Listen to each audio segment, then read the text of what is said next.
الحمد لله وكفى سلام على عباده الذين اصطفى أما بعد فأعوذ بالله من الشيطان الرجيم بفضلك بسم الله الرحمن الرحيم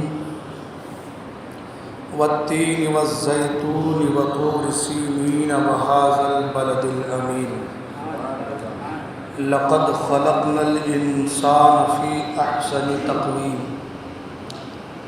صدق الله العظيم وصدق رسوله النبي الأمين الأمي المكين المتين المبين الرؤوف الرحيم الكريم درود پاک پڑھیں اللہم صلی علی سیدنا مولانا محمد وعلی آلہ وسلم وآلہ وبارک وسلم صلی علیہ صلاۃ و سلام علیک یا رسول اللہ صلی اللہ تعالی علیہ وسلم۔ منقبت سرکار بغداد رضی اللہ تعالی عنہ کے کچھ اشعار پیش کرنے کی سعادت حاصل کر رہا ہوں۔ توجہ کا طالب ہوں، توجہ کے ساتھ سماعت فرمائیں۔ امداد کن امداد کن امداد کن امداد کن از بند غم آزاد کن در دین و دنیا شاد کن در دین و دنیا شاد کن یا غوث اعظم دستگیر امداد کن امداد کن امداد کن امداد کن از بند غم آزاد کن اسیروں کے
امداد کن امداد کن امداد کن از بند غم آزاد کن مریدوں کو خطرہ نہیں بحر غم سے مریدوں کو خطرہ نہیں بحر غم سے کہ بیڑے کے ہیں نا خدا غوث اعظم امداد کن امداد کن امداد کن امداد کن۔ اور بھنور میں پھنسا ہے سفینہ ہمارا، بھنور میں پھنسا ہے سفینہ ہمارا، بچا غوث اعظم بچا غوث اعظم امداد کن امداد کن امداد کن امداد کن۔ نکالا ہے پہلے تو ڈوبے ہوئوں کو، نکالا ہے پہلے تو ڈوبے ہوئوں کو، اور اب ڈوبتوں کو بچا غوث اعظم امداد کن امداد کن امداد کن امداد کن از بندے غم آزاد کن در دین و دنیا شاد کن در دین و دنیا شاد کن یا غوث اعظم دستگیر امداد کن امداد کن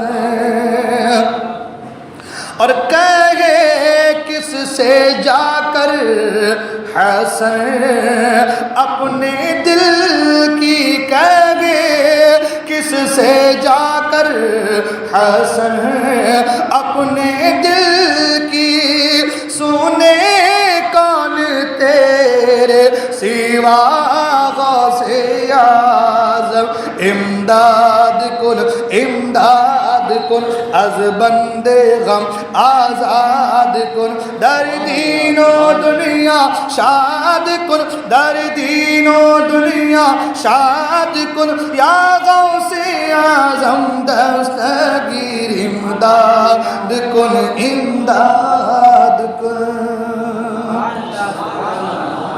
درود پاک پڑھیں اللہم صلی اللہ علیہ وسلم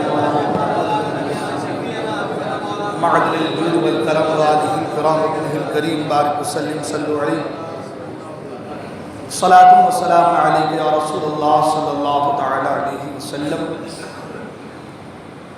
قرآن مجید کی ایک سورت کی شروعات کی دو تین آیتوں کو میں نے تلاوت کرنے کا شرف حاصل کیا ہے۔ دعا کریں کہ اللہ تبارک و تعالی مجھے آیت کریمہ کے تحت حق کہنے، آپ حضرات کو حق سننے اور ہم تمام کو حق پر عمل کرنے کی توفیق عطا فرمائے۔ قرآن مجید کی سورت کی ابتدائی کچھ آیتوں کو میں نے تلاوت کیا ہے۔ اللہ تبارک و تعالی اس سورت کی ابتدائی آیتوں میں 4 قسمیں یاد فرما رہا ہے۔ فرمایا والتین،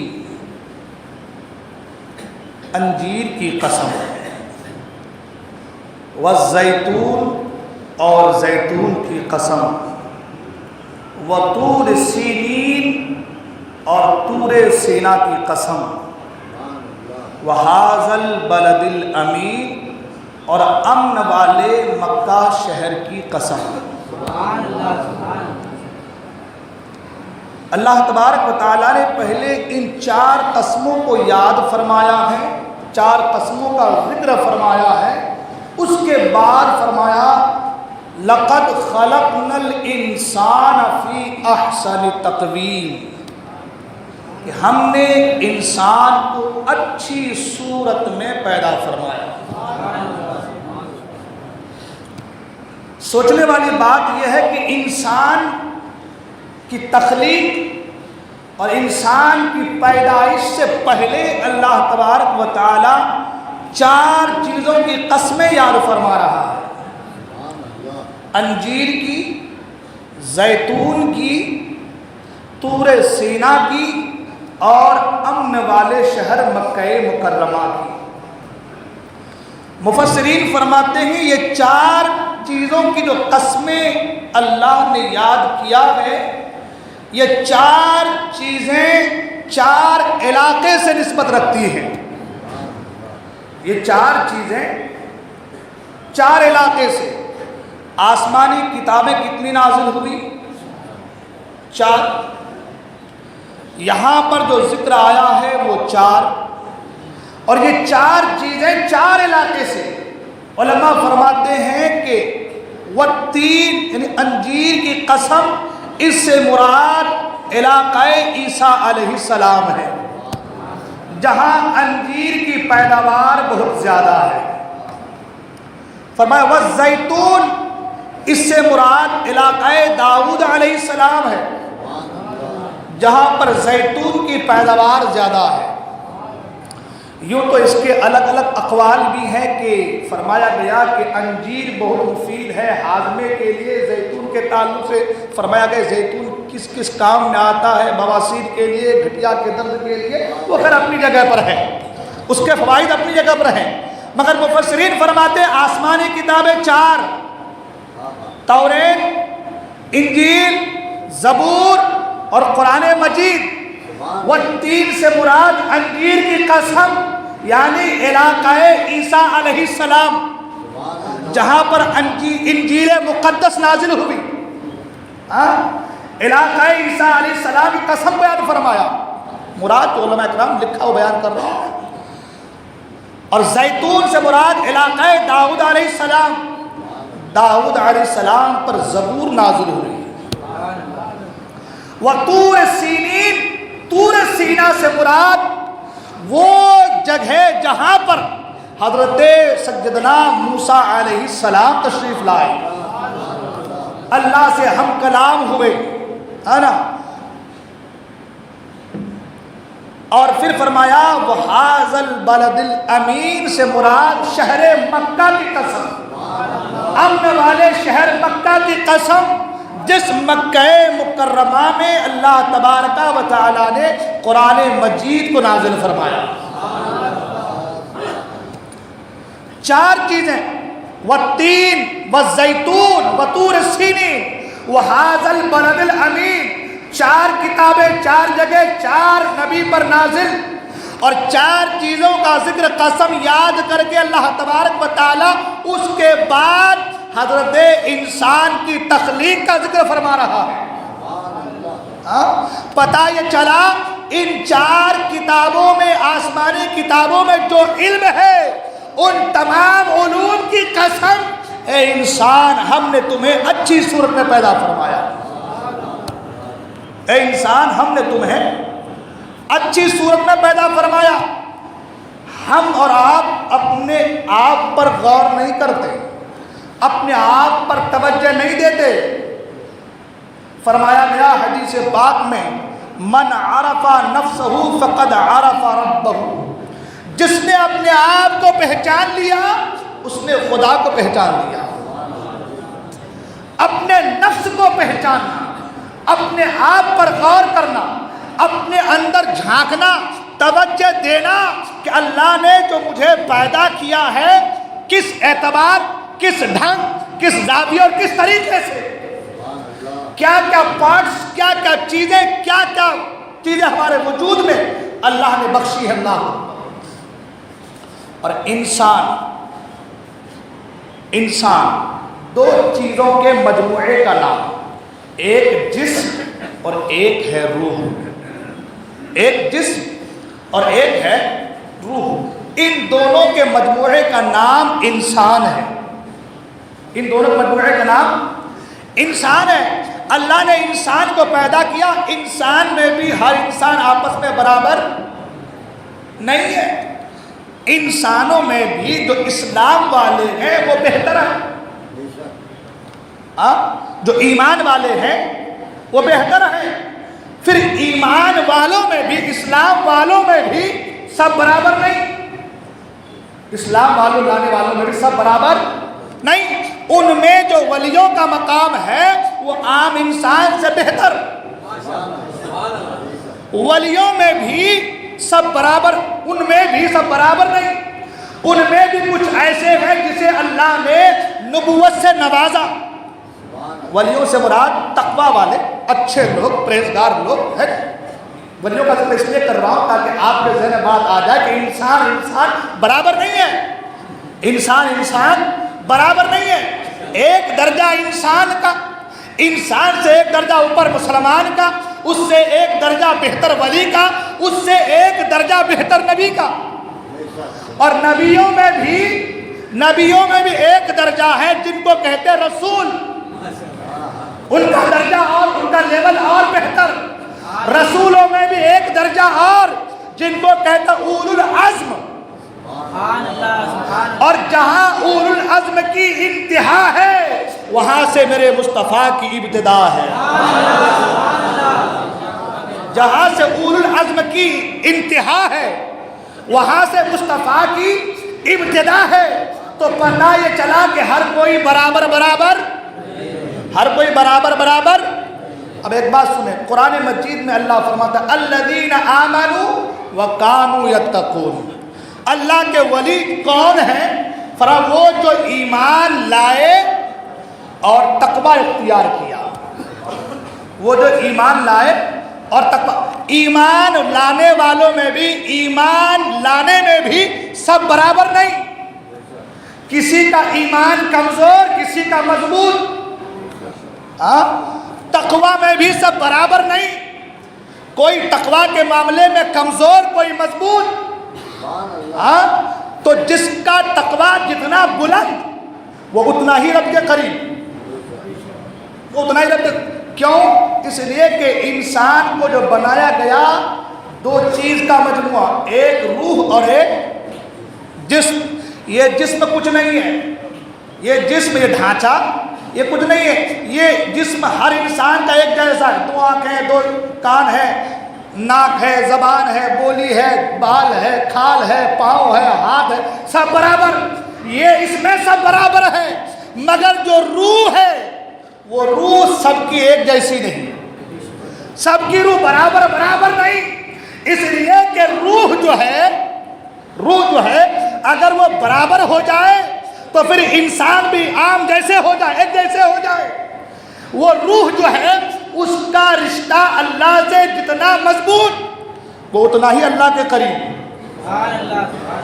یہ روح کا رشتہ اللہ سے جتنا مضبوط وہ اتنا ہی اللہ کے قریب۔ اور یہ روح کا رشتہ مضبوط کیسے ہوتا ہے؟ تو فرمایا الذین آمنوا وکانوا یتقون، ایمان لاؤ، تقوی اختیار کرو۔ اب تمہارا تقوی جتنا مضبوط ہوگا تم اللہ کے اتنے مقرب بنتے چلے جاؤ گے، تمہارا تقوی، تمہارے پرہیزگاری جتنی بہتر ہوتی جائیں گی لیول تمہارا بڑھتا جائے گا۔ اس لیے کہ ولی بھی برابر نہیں ہے، اقطاب، اقواس، اوتاد، الگ الگ درجے ہیں ولایت کے، ولایت کی قسمیں بھی ہیں، ولایت فطری ہے، ولایت وہبی ہے، ولایت کسبی ہے کہ نہیں؟ ولایت کی بھی قسمیں ہیں، تو ہر چیز برابر نہیں ہے۔ وہ جو ایمان لانے کے بعد ثابت قدم رہا، ایمان لانے کے بعد جو پختہ ہو گیا، اللہ کی بارگاہ میں جم گیا، وہ کامیاب ہو گیا۔ اللہ فرماتا اللہ تبارک تعالیٰ فرماتا ان الذین قالوا ربنا اللہ ثم استقاموا، جب تم نے کہہ دیا کہ میرا خدا ایک ہے، خدا کو مان لیا، کہہ دیا کہ یہ میرا رب ہے، تو پھر ثم استقاموا، تو پھر تم ثابت قدم رہو، ڈٹ جاؤ وہاں پہ۔ اب مجھے کسی کی ضرورت نہیں ہے، اب مجھے کسی کی ضرورت نہیں ہے، یہ ثابت قدمی تمہیں اللہ کا قریب، اللہ کا مقرب بندہ بنا دے گی۔ میں نے پہلے کہا کہ بندے آپس میں برابر۔ قرآن مجید میں اللہ تعالیٰ فرماتا ہے فَوَجَدَ عَبْدًا مِّنْ عِبَادِنَا، تو اس نے پا لیا ہمارے بندوں میں سے ایک بندے کو۔ اللہ فرماتا تو اس نے پا لیا ہمارے بندوں میں سے ایک بندے کو۔ ہر بندہ، ہر انسان اللہ کا بندہ ہے، مگر اللہ کہہ رہا ہے اس نے پا لیا ہمارے بندوں، میرے بندوں میں سے ایک بندے۔ تو پتہ چلا کہ بندے میں بھی فرق ہے، بندے میں بھی فرق ہے۔ اگر فرق نہ ہوتا تو اللہ یہ کیوں کہتا کہ اس نے پا لیا میرے بندوں میں سے ایک بندے کو؟ اور ایک قرآن مجید اللہ ارشاد فرماتا ہے فَادْخُلِي فِي عِبَادِي وَادْخُلِي جَنَّتِي، داخل ہو جاؤ میرے بندوں میں، آ جاؤ میرے بندوں میں، شامل ہو جاؤ میرے بندوں میں۔ تو جو گندا ہے وہ بھی اللہ کا بندہ ہے، جو نیک ہے وہ بھی اللہ کا بندہ ہے، جو بد ہے وہ بھی اللہ کا بندہ ہے۔ بندے سب ہیں مگر بندوں میں فرق ہے، کچھ کی کوالٹی بیسٹ کوالٹی ہے، ہائر کوالٹی ہے، بہتر کوالٹی ہے، اور کچھ عام ہیں، کچھ خاص ہیں، کچھ عام ہیں۔ پتہ یہ چلا کہ بندہ آپس میں برابر نہیں ہے۔ یہ جو اونچ نیچ، اوپر نیچے کا معاملہ ہے، یہ کیوں ہے؟ تو اللہ فرماتا ہے الذین آمنوا وکانوا یتقون، جو ایمان لا کر کے تقوی اختیار کرتا ہے وہ ہمارا مقرب بندہ بن جاتا ہے،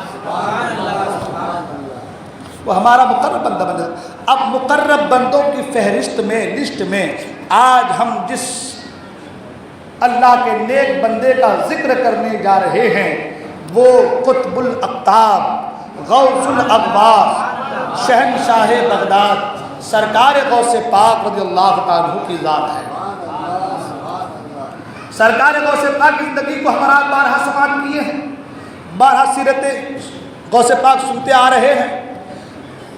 کبھی چور کا واقعہ، کبھی جھوٹ نہ بولنے کا، ماں سے عہد کرنے کا واقعہ، کرامتوں کا ذکر ہم اور آپ سنتے آ رہے ہیں۔ مگر آئیے آج ہم غوث پاک کی ایک الگ سی جھلک، غوث پاک کی زندگی کے ایک الگ گوشے کو میں آپ کے سامنے رکھنے کی کوشش کرتا ہوں۔ ہو سکتا ہے کہ میری یہ بات کسی کے ذہن میں اتر جائے۔ سرکار غوث پاک مادرزاد ولی ہیں، آپ کے باپ بھی ولی، آپ کی ماں بھی ولیہ، آپ کے نانا جان حضرت عبداللہ سومعی رضی اللہ عنہ مستجاب الدعوات ولی، آپ کے خاندان کا ہر فرد اپنی جگہ پر یہ گانا نظر آتا ہے۔ سبحان اللہ۔ غوث پاک مادرزاد ولی، باپ بھی ولی، ماں بھی ولیہ، نانا ولی، پھوپھو ولیہ، سب کچھ پتہ یہ چلا کہ آپ کا حسب و نسب بالکل پختہ، زبردست ہے نا، بالکل زبردست۔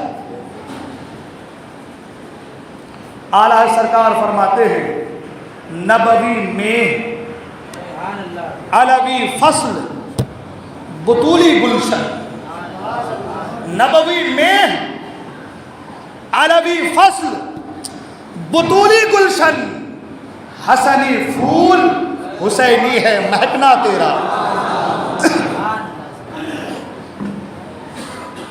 خود ولی، باپ ولی، ماں ولیہ، نانا ولی، پھپھو ولی، الغرض کے خاندان بالکل چودھری کے چاند کا چمکتا دمکتا نظر آ رہا ہے۔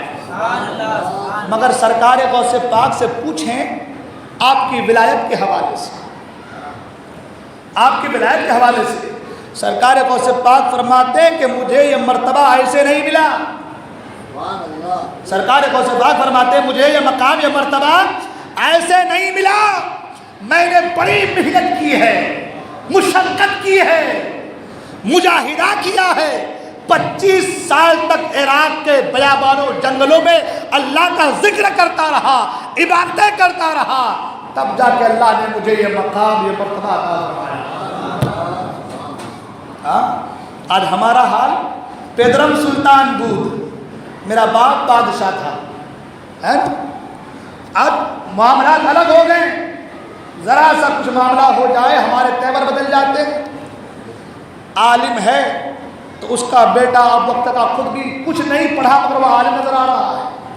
خانقاہی نظام کا ہمارا وہی حال ہے، باپ دادا ولی کامل رہے تو بچہ بھی اس کا چاہے کچھ نہ ہو وہ بھی مسند پر بیٹھ گیا، وہ بھی اب اپنے وقت کا ولی مانا جا رہا ہے۔ ہمارے سلاسل کو دیکھ لیں آپ، ابھی تو حال یہ ہے کہ پہلے پیر صاحب کے پیچھے مرید پھرتے تھے، اب پیر صاحب کو مرید کے پیچھے پھرنا پڑ رہا ہے کہ بھائی کہیں یہ میرے ہاتھ سے نکل نہ جائے، یہ پراپرٹی پیسے والا آدمی نکل جائے گا تو میرا چولہا جلنا بند ہو جائے گا، معذرت کے ساتھ۔ ابھی حال یہ ہے، لیکن سرکار غوث پاک سنیں، بے شک اگر آپ اس مسند کے لائق ہیں، چاہے میں ہوں، آپ ہوں، کوئی بھی ہو، اس مسند کے لائق ہے تو بے شک آپ وہاں پر بیٹھے تشریف رکھیں، اس لیے کہ خانقاہ سے لوگوں کے دل سنوارے جاتے ہیں، بزرگوں کے فیض سے لوگوں کے دل سنوارے جاتے ہیں۔ یہ خانقاہ ہے ہی اس لیے کہ جو آئے بھکاری، جو آئے گنہگار، اسے بھیجے تو امیر کر کے بھیجے، اسے بھیج دے تو گناہوں سے پاک کو صاف کر کے بھیج دے۔ یہ خانقاہی نظام سسٹم ہے اس لیے، ہم جو خانقاہ سے جڑے ہیں ہے اس لیے، ہم مدرسے سے جڑے ہیں ہے اس لیے۔ آپ دیکھیں ہمارے مدرسوں کا حال آج، بڑے بڑے مدرسے ہیں، مگر ناظم کون ہے؟ وقت کا بڑا جاہل جسے الف با نہیں آتا وہ ناظم ہے۔ مدرسے کھول کے بیٹھ گئے، صحیح بول رہا ہوں میں، مدرسے کھول کے بیٹھ گئے ہیں، بس آ رہا ہے چندہ آنے دو، وہ 2-4 بچے پڑھ رہے ہیں، کام چل رہا ہے۔ حال ہمارا ایسا ہو گیا ہے۔ میں بتانا یہ چاہ رہا ہوں کہ سرکار غوث پاک خود مادرزاد ولی، اور آپ بچپن میں ہی جب جا رہے ہیں مکتب میں تو فرشتے کہہ رہے ہیں اے بچوں جگہ دے دو، وقت کا ولی آ رہا ہے، وقت کا ولی آ رہا ہے، جگہ دے دو۔ بچپن میں ولایت کا تذکرہ، آپ کھیلنے جا رہے تو بیل کو اللہ زبان دے رہا ہے، عبد القادر اللہ نے تمہیں کھیلنے کے لیے پیدا نہیں کیا ہے۔ جن کی ولایت کا چرچا بچپن میں، جو مادرزاد ولی، جس کے باپ ولی، جس کی ماں ولیہ، جس کے نانا ولی، وہ کہہ رہے ہیں مجھے یہ مرتبہ ایسے نہیں ملا ہے، بڑی محنت و مشقت کے بعد یہ مقام ملا ہے۔ ہم سمجھ لیے حلوہ، ہم سمجھ لیتے ہیں حلوہ، کچھ بھی کرو دین میں، فتنہ پیدا کرو، کچھ بھی کرو دین میں چلے گا۔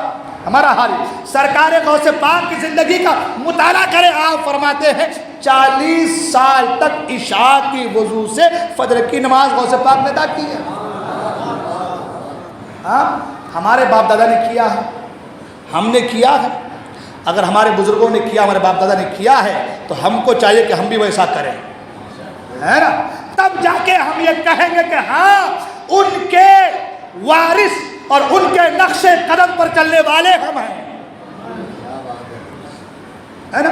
سرکار غوث پاک کے پاس سب کچھ تھا، سب کچھ، مگر 25 سال تک عراق کے بیابانوں میں پھرتے رہے، ذکر الہی کرتے رہے، پتے کھا کھا کے گزارا کیا آپ نے، علم دین کی طلب کے لیے جیلان سے بغداد آئے اور بھوکے پیاسے رہ کر کے دین کا علم حاصل کیا۔ میں کہا نا میں نے کہ آج مدرسوں کا حال دیکھیں، ہمارے جاہل لوگ صدر سیکریٹری بنے پڑے ہیں، جاہل لوگ بنے پڑے ہیں، اس کو کیا پتا کہ مدرسے کی تعلیم کیسی ہونی چاہیے؟ وہ تو ایک عالم بتائے گا کہ مدرسے کی تعلیم کس زاویے کے ساتھ ہونی چاہیے۔ سرکار غوث پاک 40 سال تک عشاء کی وضو سے فجر کی نماز پڑھے ہیں اور 15 سال تک ہر رات ایک قرآن مکمل کیے ہیں، سبحان اللہ۔ اور فرماتے تب جا کے مجھے یہ مقام، تب جا کے مجھے یہ مرتبہ ملا ہے، اور جو اللہ کے ذکر اس کی یاد میں محو ہو جاتا ہے اسے دنیا سے کوئی سروکار، کوئی لین دین نہیں ہوتا، تو پھر اللہ اس کے لیے کافی ہے، اللہ اس کے لیے کافی ہے۔ حضور غوث پاک رضی اللہ عنہ قضا و قدر کے حوالے سے گفتگو فرما رہے تھے۔ میں یہ باتیں بتا رہا ہوں تاکہ کچھ باتیں ہمارے ذہن میں اترے، ہم کہاں ہیں، کتنے پیچھے چلے گئے ہم، نمازوں کی دعوت دی جا رہی ہے مگر ہم مسجد میں آنے کو تیار نہیں ہیں، ہم کتنے پیچھے گئے ہیں وہ سنیں آپ۔ سرکار بغداد رضی اللہ تعالیٰ عنہ قضا و قدر کے حوالے سے گفتگو فرما رہے ہیں، علماء اکرام سب بیٹھے ہوئے گفتگو کرتے کرتے ایک بہت بڑا سانپ آپ کی محفل میں آ گیا، اور آنے کے بعد وہ سانپ آپ کی گود میں آ کر بیٹھ گیا۔ آپ تقریر کر ہی رہے، مطلب وعظ و نصیحت کر ہی رہے آپ، پھر وہ آپ کی گود سے اٹھا آپ کے گلے میں لپٹ گیا، گلے سے نکلا اور آپ کے جبے کے اندر چلا گیا، پھر اس کے بعد وہ وہاں سے نکلا اور سرکار غوث پاک کے سامنے آ کر کے بیٹھ گیا۔ اب سانپ کو دیکھتے تو آدھے لوگ نکل گئے ہوں گے، اللہ نے اس سانپ کو زبان دی، وہ سانپ اپنی زبان سے کہہ رہا ہے اے عبد القادر جیلانی میں جن ہوں، میں جن ہوں، تم قضا و قدر پر گفتگو کر رہے تھے، میں دیکھنا چاہتا تھا کہ تمہارے اندر استقامت کتنی ہے، تمہارے اندر استقامت کتنی ہے وہ دیکھنا چاہتا تھا، اور اے عبد القادر میں نے کئیوں کو اس طریقے سے ڈرا دیا ہے، ان کے اندر ثابت قدمی نہ رہی، لیکن اے عبد القادر جو استقامت اور جو ثابت قدمی میں نے آپ کے اندر دیکھا ہے آج سے پہلے میں نے کسی کے اندر نہیں دیکھا۔ یہ سرکار بغداد کی ثابت قدمی ہے، صاحب ہے کام کر رہا ہے، کیوں؟ بھروسہ رب کی ذات پر تھا، بھروسہ کس پر تھا؟ یقین کس پر تھا؟ اللہ کی ذات پر۔ اگر موت دے گا تو سانپ نہیں، وہ خدائے ذوالجلال دے گا۔ زندگی دے گا تو خدا دے گا۔ موت دے سکتا ہے کوئی تو وہ خدا کی ذات ہے، کوئی عام نہیں دے سکتا۔ یہ چیز انسان کے اندر کب آتی ہے؟ یہ معاملہ انسان کے اندر کب آتا ہے؟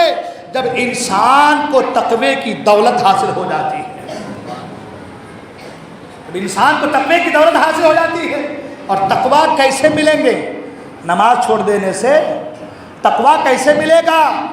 گناہوں کے اڈوں کو آباد کرنے سے تقوی کیسے حاصل ہوگی؟ ادھر ادھر کی لفاظی کرنے سے، زناکاری کرنے سے، غیروں پر بری نظر ڈالنے سے تقوی حاصل ہوتی ہے؟ خوف خدا کو دل میں جگہ دینے سے، اللہ کے ڈر کو اپنے سینے میں جگہ دینے سے تقوی حاصل ہوتا ہے۔ اور اگر تمہارے سینے میں خدا کا خوف نہیں، تمہارے دل میں خدا کا خوف نہیں، تم ایک رسمن صرف آ رہے ہو جا رہے ہو، تو سمجھو کہ تمہاری عبادت اللہ کی بارگاہ میں قبول بھی نہیں۔ آج ہمارے معاشرے میں دیکھیں، بات آگے تو عرض کر دیتے ہوں، ہمارے معاشرے میں آدمی نکاح کا مسئلہ ہو، شادی بیاہ کا مسئلہ ہو، دوسرے رسومات کا مسئلہ ہو، تو آدمی وہ تمام تر چیزیں کر گزرتا ہے جس سے شریعت نے روکا ہے، مگر وہ کر رہے ہیں۔ اس کا مطلب یہ ہے کہ اس کے دل میں خدا کا خوف، اس کا مطلب یہ ہے کہ اس کے دل میں خدا کا خوف نہیں ہے۔ اگر خوف خدا ہوتا تو شریعت کے دائرے کو، حدود کو پھیلانے کی کوشش نہیں کرتا۔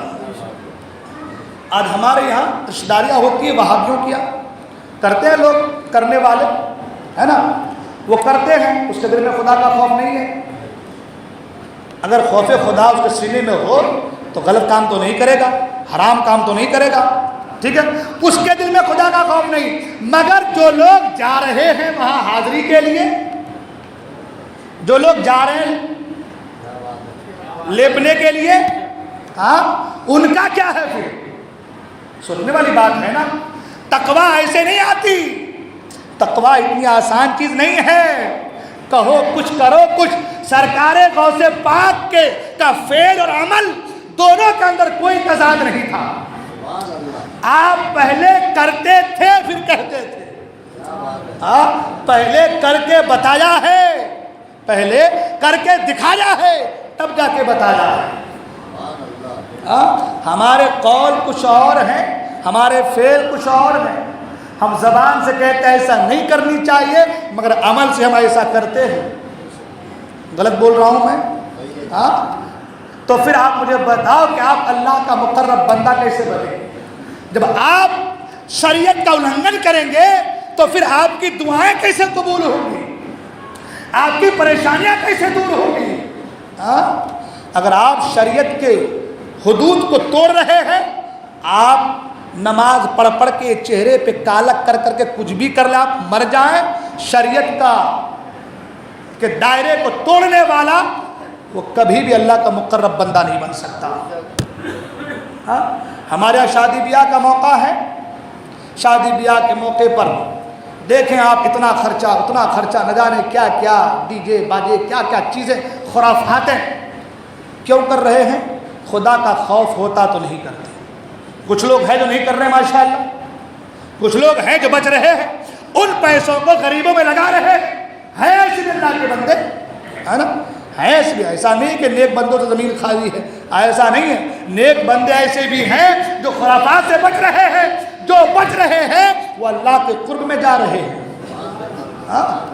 ان کو اللہ کے قرب کی منزلیں مل رہی ہے، اور جو شریعت کا النگھن کر رہا ہے وہ دور سے دور ہوتا چلا جا رہا ہے، اور دل کالا سے کالا ہوتا چلا جا رہا ہے نا۔ تو کہنے کا مطلب یہ ہے، بات میں بڑی کہاں سے کہاں چلی گئی، بات میں کر رہا تھا سرکار بغداد کی نا۔ سرکار بغداد رضی اللہ تعالی عنہ آپ کی تعلیمات کو اگر آپ ملاحظہ کریں گے تو آپ کو معلوم چلے گا کہ سرکار غوث پاک رضی اللہ تعالیٰ نے صرف کہا نہیں کر کے بتایا ہے. آپ مادرزاد ولی ہو کر کے بھی آپ کی نمازیں نہیں چھوٹ رہی ہیں. وہ آپ نے واقعہ سنا ہے, شیطان نے کہا تھا وہ بادل کی شکل میں آ کر کے عبد القادر تجھ پر آج سے نماز معاف ہے. ہمارے جیسے ہوتے تو اس کو ہم دلیل بنا لیتے, میرے اوپر نماز معاف ہے دیکھ لو. ایسی بات تھوڑی ہے کہ کسی کے ریڈیو ٹی وی سے آئی ہے, بادل سے آواز آئی ہے, نماز معاف ہے. مگر سرکار غوث پاک نے فرمایا اللہ اکبر, آپ نے لا حول ولا قوت الا باللہ پڑھا, اعوذ باللہ من الشیطان الرجیم پڑھ کے لا حول ولا قوت الا باللہ پڑھا, اور کہا کہ جب میرے نانا جان مصطفیٰ کریم ساری زندگی نماز پڑھتے رہے, میں کون ہوتا ہوں کہ مجھ پر نماز معاف ہو جائے. یہ ہمارے آپ کا درس ہے, پیغام ہے. ہم نمازوں کو چھوڑ, آج ایسے بھی لوگ نکلے ہیں بازار میں, بس دل کی نماز پڑھو. حضور پر دل کی نماز نہیں تھی, تم حضور سے بڑھ گئے, مصطفیٰ کریم سے تم بڑھ گئے, سوچنے والی بات ہے. اور کچھ لوگ ان کے ہم پلہ ہو بھی جاتے ہیں, ان کے ہاتھ میں ہاتھ دے بھی دیتے ہیں. ان کو چاہیے ہوتی ہے آسانی, ان کو چاہیے ہوتی ہے آسانی, نہ نماز پڑھنا, روزہ رکھنا, کچھ بھی نہیں کرنا, ڈائریکٹ غوث پاک سے ملا دے رہے ہو, ڈائریکٹ پیر صاحب مرید کو غوث پاک تک پہنچا دے رہے ہیں. غوث پاک تم جیسے ناپاکوں سے نہیں ملتے. غوث پاک پاک ہے, وہ پاک لوگوں کے خواب میں آتے ہیں. سرکار غوث پاک جب پیدا ہوئے نا تو آپ کے والد محترم ابو صالح موسیٰ دھنگی دوست رحمۃ اللہ تعالی علیہ فرماتے ہیں کہ میرے خواب میں حضور تشریف لائے, سبحان اللہ. اور حضور نے فرمایا اے ابو صالح, تمہارے گھر میں جو بیٹا پیدا ہوا وہ میرا محبوب ہے, وہ اللہ کا پیارا ہے. جس طرح میرا مقام نبیوں کے درمیان ہے, اس طریقے سے تیرے اس لاڈلے کا مقام, لاڈلے بیٹے کا مقام ولیوں کے درمیان ہوگا. ابھی پیدا ہوئے ہیں, یہ بشارت مل رہی ہے, مگر نماز پڑھ رہے ہیں, سبحان اللہ. مادرزاد ولی ہیں مگر ذکر کر رہے ہیں, سبحان اللہ. مادرزاد ولی ہیں مگر عراق کے بیابانوں میں مجاہدہ پہ مجاہدہ کر رہے ہیں, سجدے پہ سجدے کر رہے ہیں, اللہ کے ذکر میں محو ہیں. اور سرکار, آخری بات, سرکار غوث پاک فرماتے ہیں کہ یہ جو دل ہے نا, دل, حضور نے فرمایا ہے سرکار صلی اللہ علیہ وسلم نے کہ انسان کے جسم میں ایک گوشت کا لوتھڑا ہے, یعنی وہ دل ہے نا. اگر یہ پاک ہو گیا, صاف ہو گیا تو پورا وجود صاف ہے نا, یہ دل ہے. سرکار غوث پاک فرماتے ہیں کہ یہ دل اس وقت تک پاک نہیں ہو سکتا جب تک کہ تمہارا نفس پاک نہ ہو جائے. یہ دل اس وقت تک پاک نہیں ہو سکتا جب تک کہ نفس پاک نہ ہو جائے, اور نفس اس وقت تک پاک نہیں ہو سکتا جب تک کہ تم اپنے آپ کو اصحاب کہف کے کتے کی طرح رضا کی ڈہری پہ لا کر کھڑا نہ کر دو. خدا کی بارگاہ میں اصحاب کہف کے کتے کی طرح جب تک لا کر ڈال نہ دو, تمہارا نفس پاک نہیں ہو سکتا. اور صوفیاء فرماتے ہیں کہ اپنے آپ کو اپنے رب کے بارگاہ میں ایسے ڈال دو جیسے کہ مردہ اپنے آپ کو غسال کے ہاتھ میں دے دیتا ہے. غسل کرنے والے کے ہاتھ میں جیسے مردہ ہوتا ہے, غسل کرنے والا چاہے تو اٹھائے, چاہے تو بٹھائے, چاہے تو لٹائے, چاہے تو پلٹائے, چاہے تو گرم پانی دے, چاہے تو صابن لگائے, جو چاہے کرے, وہ غسال کی مرضی ہے. تو فرمایا, صوفیہ فرماتے ہیں اپنے آپ کو اپنے رب کی بارگاہ میں اس طریقے سے ڈال دو, مولا میری کوئی مرضی نہیں ہے, سب تیری مرضی ہے, تو جس حال میں رکھے یہ تیری مرضی ہے, اور یہ تیرا بندہ اسی حال میں رہنے کو تیار ہے. جب ہم اور آپ اپنے آپ کو اس طریقے سے رضا کے دروازے پہ ڈال دیں گے نا, تب جا کے ہم کامیاب ہوں گے.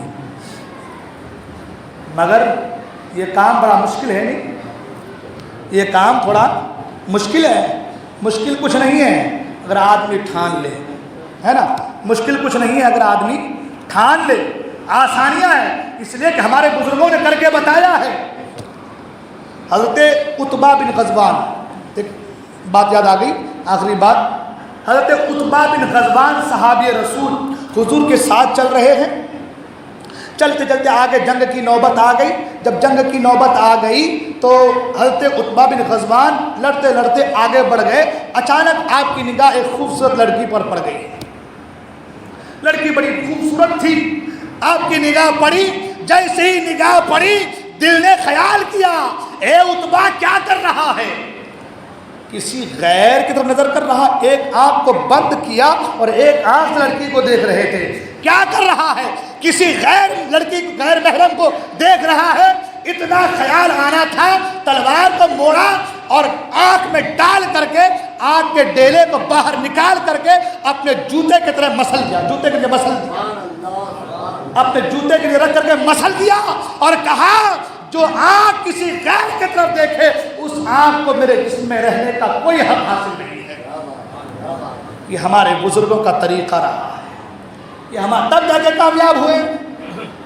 تب جا کے کامیاب ہوئے نا. ایسے نہیں ادھر بھی صحیح ادھر بھی صحیح یہ بھی صحیح وہ بھی صحیح بنا کرتے رہے. اس کی حسد دلن اس کی لگائی اس کی بدھائی کرتے رہے تو کتنا کچھ کر لو اللہ کا مقرب بندہ نہیں بن سکتے.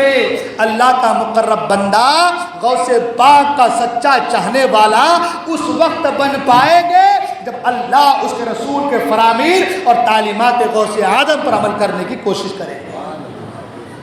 نمازوں کی پابندی کیجیے.